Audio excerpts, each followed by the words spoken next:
Undertone के लोग होते हैं जिन पर गोल्ड कलर की ज्वेलरी, गोल्ड कलर की चीज़ें काफ़ी सूट करती हैं और इनके जो रिस्ट का जो वो वीन का कलर होता है ना, वो मोस्टली ग्रीन होता है। ठीक है, तो आप वो चेक करके देख लीजिएगा, आपके लिए आसानी हो जाएगी। इसके बाद जो है मैं आपको एक व्हील दिखा लेती हूँ। ये है कूल, न्यूट्रल और वार्म अंडरटोन की व्हील है। ये स्किन टोन के हिसाब से जो है आप देख लें इसको ना, आप इसका स्क्रीनशॉट ले लीजिएगा कि इस तरह की फाउंडेशन के शेड होंगे तो वो जो है ना इन कैटेगरी में फॉल करेंगे, यानी कि इस अंडरटोन की कैटेगरी में फॉल करेंगे। हम फाउंडेशन ले भी आते हैं, हमारी स्किन से मैच भी करता है, लेकिन थोड़ी देर के बाद वो ग्रे अजीब हो जाता है। वो इस वजह से होता है क्योंकि आपने, अगर आप स्किन वार्म है आपने पिंक अंडरटोन वाली फाउंडेशन लगा ली होती है, आपकी स्किन न्यूट्रल है आपने येलो लगा ली होती है, अगर आपकी स्किन कूल है भी तो आपने येलो लगा ली, तो फिर वो फाउंडेशन अच्छा नहीं लगेगा। तो ये आपके सामने सारे कलर्स हैं जो मैं शो कर रही हूँ, आप इनको ध्यान में अपने रख लें कि कभी भी आप फाउंडेशन बाय करें तो आप इस चीज़ को लाजमी ध्यान में रखें कि आपका जो फाउंडेशन है वो किस कैटेगरी में आता है। ठीक है,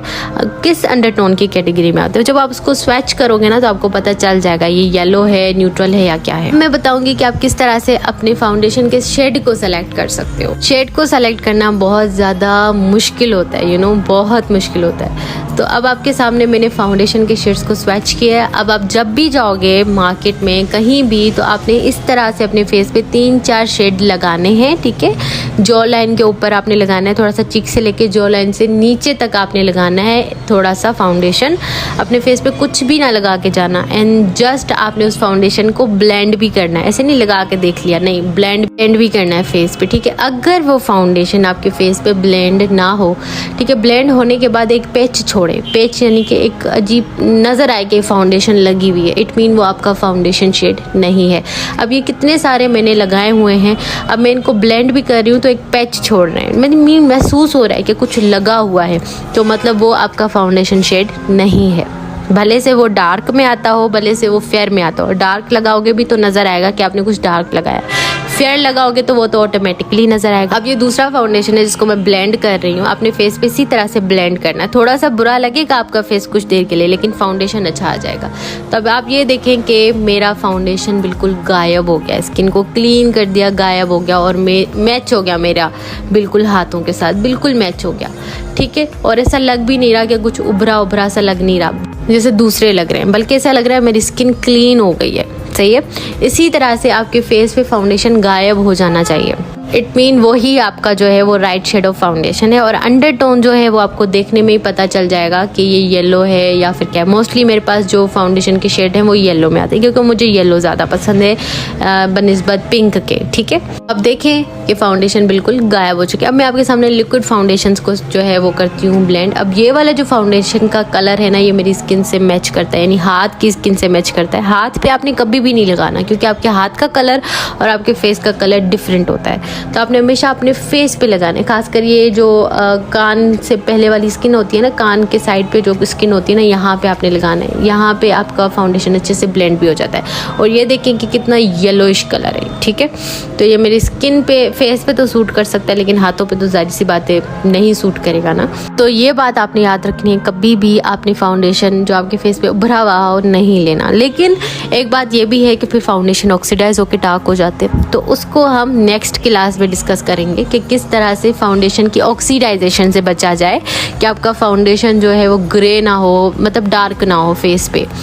तो किस तरह से आप फाउंडेशन को सही से जो है वो मिक्स मैच करके अपने फेस पे लगा के एक बहुत ही खूबसूरत शेड बना सकते हो, ताकि आपकी बेस जो है वो डार्क ना हो, केकी और गंदी ना हो। ठीक है, ये देखें आपके सामने सारे शेड्स हैं। अब बताइए कि कौन सा शेड है। अच्छा, जो स्किन बहुत ज़्यादा सफ़ेद होती है उसको लाइट स्किन कहते हैं, जो हल्की सी सफ़ेद होती है उसको फेयर कहते हैं, जो कि बिल्कुल थोड़ा फेयर टाइप का ही होता है लेकिन ज़्यादा सफ़ेद नहीं होता उसको मीडियम कहते हैं। ठीक है, और उसके बाद वाली कैटेगरी को ऑलिव कहते हैं, उसके बाद वाली कैटेगरी को टैन कहते हैं, और उसके बाद वाली को ब्राउन कहते हैं, और उसके बाद को डार्क ब्राउन, और उससे जो लास्ट कैटेगरी आती है कलर टोन की, फेस के टोन की, उसको हम ब्लैक कहते हैं। ठीक है, ये भी आपने कहीं मेंशन कर देना है, लिख देना है अपनी नोटबुक पे कि किस तरह से कलर की आपने वो करना है, नाम रखने हैं कलर के, ठीक है। बात चलिए मैं आपको अंडरटोन्स दिखा देती हूँ कि किस तरह से दिखते हैं अंडरटोन फेस के। तो ये जो है एक कूल है, एक न्यूट्रल है, एक ऑलिव है, एक वार्म है, ठीक है। कूल जो है वो पिंकी टाइप का लगता है, न्यूट्रल येलो और पिंक दोनों का टच होता है, ऑलिव ग्रीनिश टाइप का होता है और वार्म जबकि येलोइश होता है, ठीक है। येलोइश, बिल्कुल येलोइश। कुछ लोग होते हैं कहते हैं कुछ खा पी लिया करो, तुम पे तो खून ही नहीं है, तो ये वो वाली स्किन होती है, ठीक है। लेकिन वो नेचुरल होती है, लेकिन लोगों को लगता है कि जो है ना वो हमारी ऐसी होगी क्योंकि खून की कमी। अच्छा, अब जो वार्म अंडरटोन वाले होते हैं ना, ज़्यादातर इंडिया, पाकिस्तान, बांग्लादेश यहाँ पे रहते हैं, ठीक है। यहाँ की स्किन होती है क्योंकि अब बहुत ज़्यादा गर्मी होती है ना, सन का जो कलर होता है बिल्कुल वैसा उनका कलर होता है, बहुत गर्मी होती है, स्किन अंदर से येलो हो जाती है। उसके बाद जो कूल स्किन वाले हैं, कूल अंडरटोन वाले हैं, ज़्यादातर USA, UK, इंग्लैंड, थाईलैंड, जहाँ पे सर्दी बहुत ज़्यादा होती है यार, जैसे गिलगित हो गई, सवात टाइप हो गया, इस तरह, ठीक है। और जो न्यूट्रल अंडरटोन वाले होते हैं वो कहीं पर भी होते हैं, ठीक है, दोनों। जो मोस्टली आस्क्ड क्वेश्चंस है ना मुझसे कोर्स से रिलेटेड, के कोर्स कैसे ज्वाइन करें। कोर्स को ज्वाइन करने का कोई तरीका नहीं, और आपने जो है अपना फुल ध्यान लगा के नोट बनाने हैं, ठीक है। उसके बाद प्रेजेंट लिखना ज़रूरी है। प्रेजेंट लिखना ज़रूरी नहीं है, लेकिन एक्टिव होना और इस चीज़ को, अपनी प्रेजेंस को शो करवाना ज़रूरी है, वेदर आप तारीफ़ कर लें या कुछ सवाल पूछ लें, ठीक है। उसके बाद सर्टिफिकेट कब और कैसे मिलेगा। सर्टिफिकेट कोर्स के कंप्लीट होने के बाद मिलेगा। और कितनी क्लासेस होंगी, क्लासेस का कोई आइडिया नहीं, क्योंकि बहुत ज़्यादा चीज़ें जो हमने कवर करनी है, अभी हम फाउंडेशन पे आए हैं और उसकी बहुत ज़्यादा क्लासेस हो जाएंगे, तो इसलिए अभी सब्र रखो। सर्टिफिकेट सबको मिलेगा, बस ईमानदारी के साथ कोर्स को पूरा देखें और समझें और जानें, कुछ सीख जाएं, बस मेरा ये मकसद। आज का क्वेश्चन है कि कूल अंडरटोन वालों की वीन्स किस कलर की होती हैं, और आप मुझे बताइएगा कि आपको आज की क्लास कैसी लगी और समझ आई। अपना ख्याल रखिएगा, अल्लाह हाफिज़।